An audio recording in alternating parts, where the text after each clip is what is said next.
This title is narrated with virtual voice, computer-generated narration for audiobooks. The Clockmaker's Legacy by C.J. Sandstone. Chapter 1.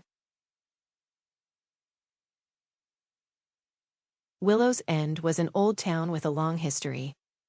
Sometimes when Tressie would walk the well-worn cobbled streets, she would get a sense of the old town as it had once been. Of course, she'd had the chance to witness it as well, and now sometimes when she would walk around the streets, she felt as though she could sense echoes of the past. At other times, she'd get the opportunity to interact with the past in different ways. Sometimes there would be auctions where old houses would be getting emptied of old belongings, long-forgotten heirlooms, passed down for generations but now left with no one to take them. On other occasions, some of the townspeople would come in with items that they had found, wanting to see if Tressie might want them for the shop, and often hoping that this dusty old item would turn out to be worth an absolute fortune, and would change their lives completely. However, there were some occasions when she would come across an item in more unusual ways. She had found items in the woods before when she'd been out hiking, for example. And then on other occasions she would arrive at the shop and find that items had been left outside overnight. Usually, such items weren't of any real value. A lot of the time people would dump some old belongings there that they didn't want, because they couldn't quite bring themselves to throw them in the bin.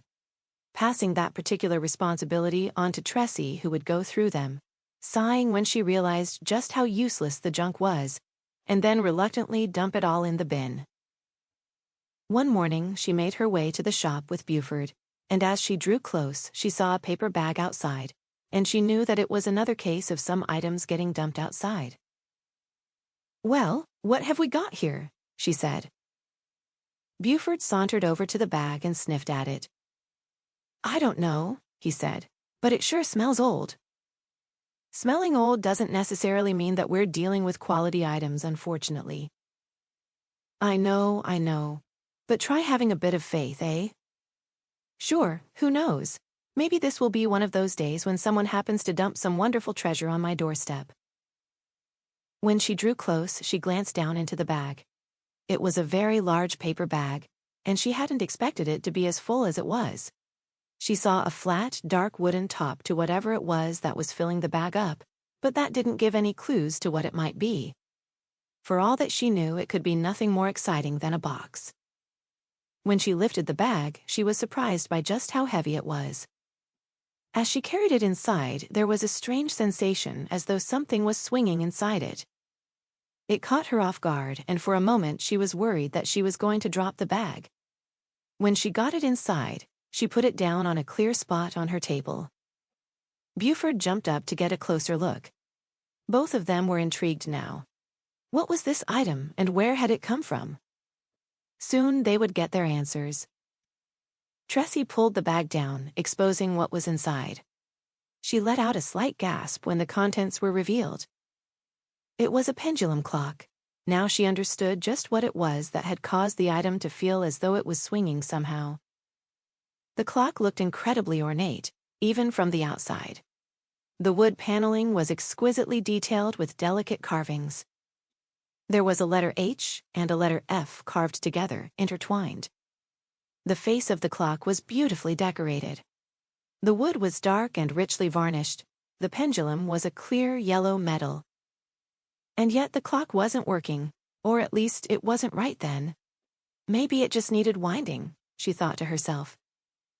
Tressie was bent down slightly, looking at it. She took a step back as though wanting to get a different perspective of it. There were some holes in the face, and she could see some of the mechanism through it, small cogs that sat there, motionless. Buford was sniffing around it. "Careful," Tressie warned him. He didn't pay much attention to her as he reached up and touched a button on the back of the clock. He leaped back as the back of the clock sprang open.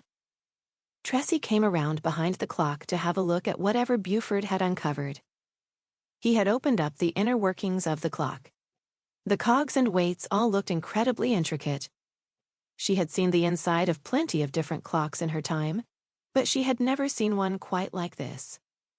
It looked old, but yet at the same time. To keep listening to this audiobook, I've left you a link in the description so you can do it, at no cost thanks to Audible's 30-day free trial.